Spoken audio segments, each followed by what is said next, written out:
how much money they spent when they were here. Because when they come, they don't only play golf.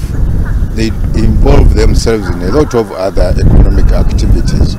So that's why we want everybody, but to begin with Uganda and Kenya, to get involved in this golf tourism.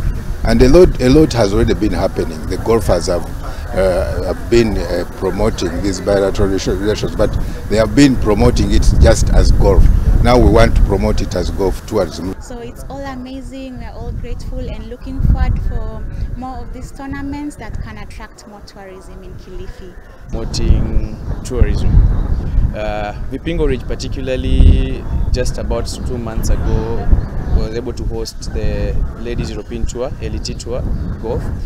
And the country, I must say, and Kilifi County as at large, benefited so much from this, because the event was well marketed. Many European players were looking forward to come here, and basically because other than it being a PGA rated golf course, it has a very scenic view of wild animals. We have